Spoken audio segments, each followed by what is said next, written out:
guys, it's Coach Mikki here from Nexus Performance, and today what I thought I would do is have a quick video for you going over off-season nutrition, something obviously a lot of people are maybe struggling a little bit with at the moment due to the lack of competitions. So what I hope to unpack for you in this video is firstly some of the important metrics that we actually need to track during the off season for our nutrition. A lot of people really get caught up in the programming side of things and making sure that we're seeing progression there, but nutrition ends up falling to the waistline. Secondly, I want to go over phase potentiation. So what this is going to look like from a client's perspective in terms of coming into competition, coming out of competition, and then setting some goals in line with that. How we want to set up our food for that off season or potentially coming into competition, and then finally clearing up some goals and guidelines as to where we want to be with each of these timelines. So what are the metrics that athletes tend to slack on tracking when it comes to their off-season nutrition? I want people to understand that the data points are obviously not as big and not as important as what it may be during their competition preps or during peaking phases, because we're not going to be putting on a kilo of muscle mass over the course of a night or something like that. Gaining muscle and hypertrophy is a very slow process, but we need to ensure that we're actually tracking some of this data so things are happening.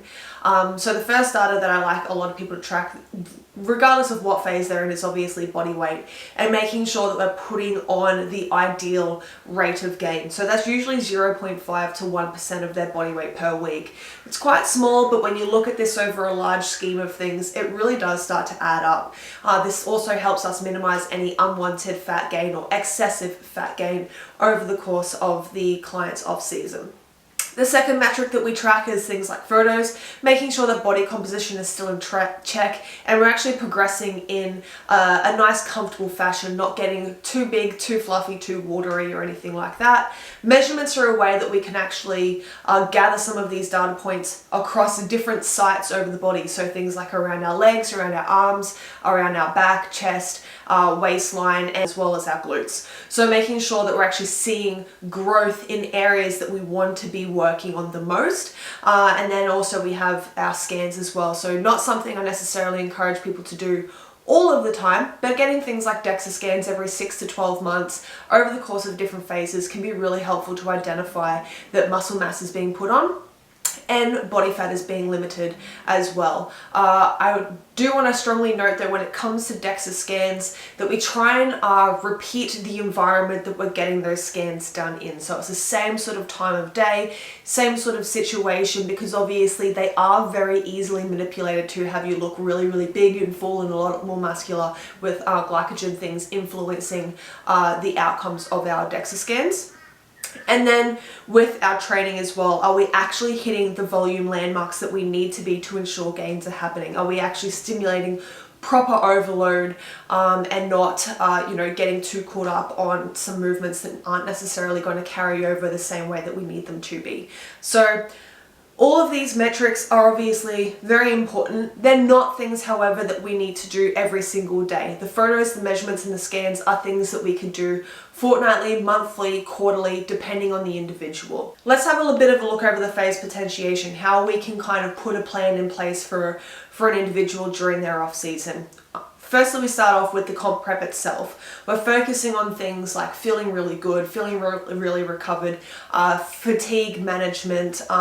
During these states, we often see an increase in sympathetic tone, but I think it's just having the individual understand that this is only for an acute period of time, it is only short term, and it's not necessarily something that they're going to be going through forever after. And that is a really key point that a lot of athletes get caught up on, is that they need to be in this really rigid, tight space all the time, and that's definitely not the case. So we come into comp day, we have a great competition hopefully, and then following competition we want to make sure that we're addressing some of these things. So reducing stress and driving some parasympathetic state, improving our resting heart rate, our blood pressure, and getting some blood tests just to understand exactly where we are at that moment. So usually 2 weeks post-comp is where I like to encourage people to gather some of this data so that we have a landmark of what we want to build on and how we're going to address some of this stuff and get us back into that parasympathetic state for a successful off-season. Now, when it comes to our off-season, a couple of weeks post-comp, there's a few different ways that we can address a client. Now, I personally like to encourage people to go through a mini cut phase. Leading into competition, we're usually at maintenance calories and hopefully not, overly stressed. And going into a mini cut phase allows us to improve a lot of health metrics, like the reducing heart rate and blood pressure, improving the cardiovascular system, getting some actual cardio in there, dropping any excess fats, any unwanted weight, and really priming the body for a really successful hypertrophy off season. Now, if we're coming out of a comp prep and going straight back into a surplus of calories, potentially we're, undermining some of the hard work that we could really be doing by just priming the body a little bit better, dropping some body fat, getting in an ideal body composition, and then pushing a really hard hypertrophy phase. Obviously, this is very individual, and I understand it can be mentally quite tough for some people following a comp prep to go straight back into, a little bit more of a stressful phase of dieting. So as a coach, this is obviously where it's very important that we have open conversations with our clients and make sure they understand kind of what is required of them over the course of this timeline. Next stage, we have your hypertrophy. So what is this going to look like? And hopefully following the mini cut, the timeline of that is very context dependent as well. But in the course of a hypertrophy phase, we obviously want to be making sure that our training is going to align with that. We're gradually building those calories back up and limiting the unwanted excessive fat gain that may come along that timeline. We want to gather the data metrics that I previously outlined in the last slide and make sure that we're actually seeing progression along those lines. Be okay with it being a little bit slower and more gradual, but know that long-term and bigger picture, this is going to see some fantastic results and success for you.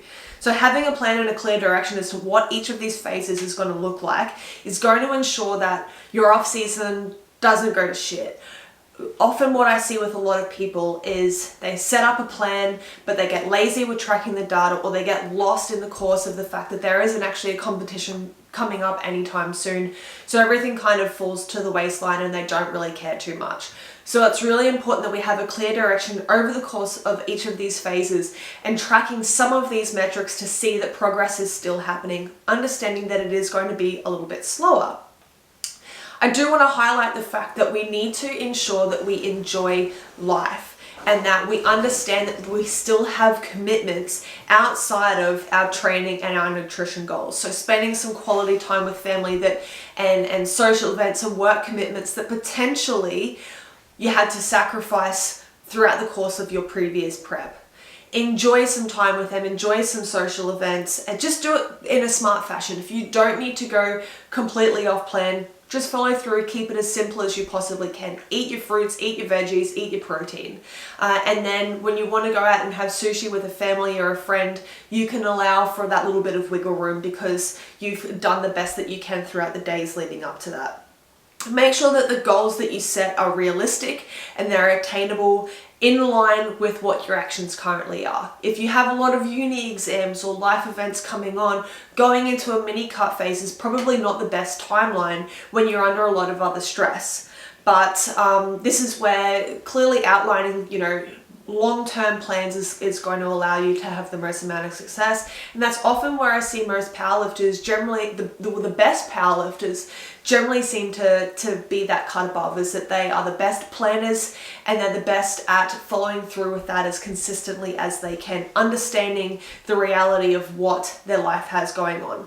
Finally, I want to wrap this up by talking over what sort of food we need to be aligning with over the course of each of these phases. So Leading into competition, I generally encourage everyone to keep their calories at maintenance. This allows us to minimize any up and down fluctuations that we often see. So if your weight is under control, and hopefully you've had a previous very successful off season, your weight is under control and allows you to at least maintain your calories in the last sort of 8 to 6 weeks of your competition prep. Usually, we want to minimize the amount of variability that's going on. So weight going up, weight coming significantly down, it's going to change how the bar feels, how your belt fits, all those sort of different things. So macros definitely matter over the course of your competition prep. This is going to allow for equal energy distribution and proper recovery. So it needs to be a little bit more rigid, understanding that there is a timeline on this sort of stuff. We lower our social events and keep food pretty much the same on a day-to-day basis. This allows any GI distress or discomfort to be minimized and keep everything as consistent as we possibly can. Following competition prep is when we have a little bit more room for de-stressing and physical unwinding. So I'd like to keep people on maintenance calories at least to address that initial fatigue and burnout that we generally experience following a comp prep and competition day itself, and address those recovery markers. Hopefully you've come out not feeling too beat up, but just give yourself a little bit of wiggle room to enjoy some social events, relax and recover.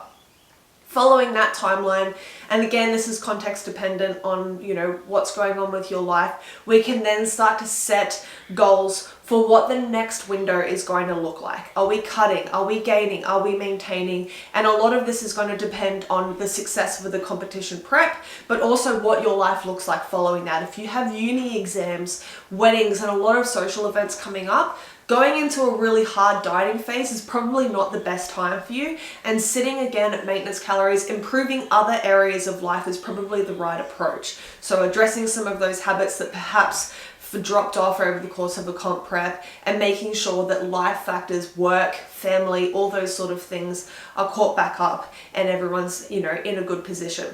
So we need to make sure that we're eating sufficient amount of protein and sufficient amount of calories to support whatever the goals are. What are your weight classes for the future? So this is where the discussion around, each of those phases. Are you needing to go down a weight class? Are you wanting to maintain where you are, but, fill that weight class a little bit better? Or are you wanting to go up a weight class because you're continuously having to diet down? What is that going to look like for your future? And let's start to build a plan for that. I also encourage people to go through an 80-20 rule. It's not comp prep anymore. We don't need to be as rigid. We're not bodybuilders, though body composition does definitely matter. So if you're 80% consistent and good all of the time, you have a little bit of wiggle room for some social events, to go out and have some sushi every now and then, to go and enjoy your wedding. But at the end of the day, if you don't necessarily need to go off plan, just keep eating the same things that you are, allocating for yourself in terms of calories and protein markers.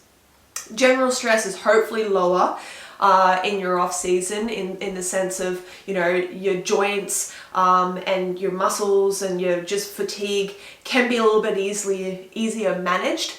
And so hopefully that allows us to get, a little bit fitter, a little bit healthier, a little bit leaner, and have less stress on the system as a whole, which will allow us to have a very successful off season, get bigger, get stronger, and come back to the platform with even more kilos in the tank. So that's it from me, guys. I hope you've enjoyed this video. If you have any questions, please comment them below. I'd be happy to answer them for you. If not, like and subscribe, and I'll see you on the next one. Hey, Spankbog. Did you like that video? What do you think? You want to get some sick gains in the off season? I think so.